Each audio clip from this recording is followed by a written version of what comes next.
శీఘ్రస్ఖలనం శీఘ్రస్ఖలనం దీన్నే premature ejaculation అంటాం. యాక్చువల్గా ఎక్కువ మంది మనం ఒక 3 మెంబర్స్ తీసుకుంటే 3 మెంబర్స్లో ప్రతి ముగ్గురులో ఒకరికి ఈ సమస్య ఉంది, శీఘ్రస్ఖలనం.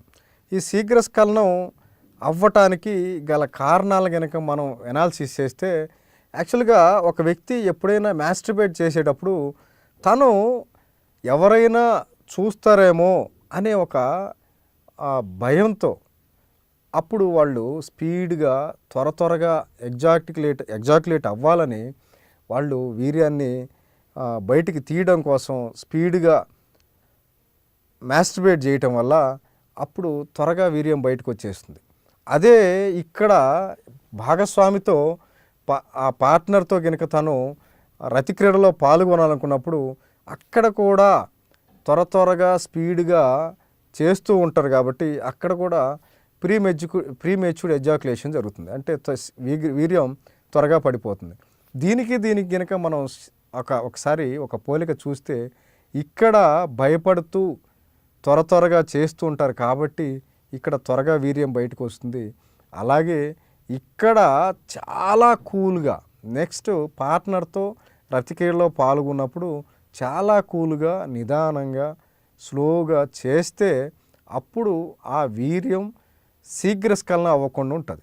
సో ఈ శీఘ్రస్ఖలనాన్ని మనం ఓవర్కమ్ చేయాలంటే ఎక్కువ మంది కంట్రోలింగ్ పవర్ అనేది పెంచుకోవాల్సిన అవసరం ఉంది. ఈ కంట్రోలింగ్ పవర్ పెరగడానికి ఫిజికల్ యాక్టివిటీ అవసరం.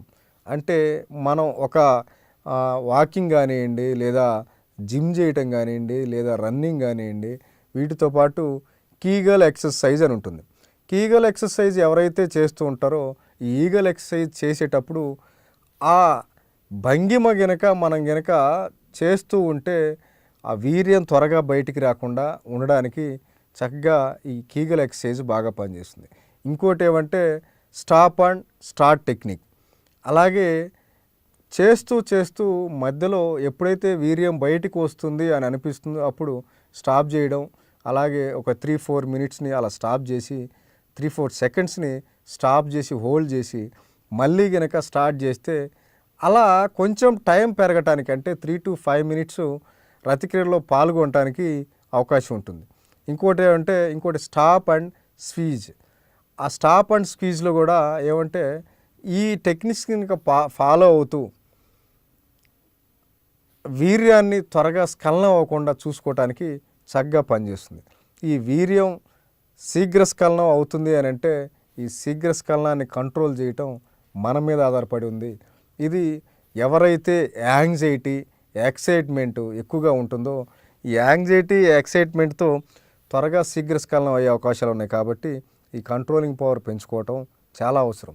సో అలాగే దీనికి మీకు దగ్గరలో ఉన్న అందుబాటులో ఉన్న ఒక ఆయుర్వేదిక్ కన్సల్టెంట్ని కన్సల్ట్ అయ్యి తన దగ్గర కౌన్సిలింగ్ తీసుకోవటం లేదా ఏమైనా ట్రీట్మెంట్ తీసుకోవటం వల్ల ఈ శీఘ్రస్ఖలనం ప్రీమెచ్యూర్డ్ ఎజాక్యులేషన్ నుంచి బయటపడటానికి చక్కటి పరిష్కారాలు ఆయుర్వేదంలో ఉన్నాయి.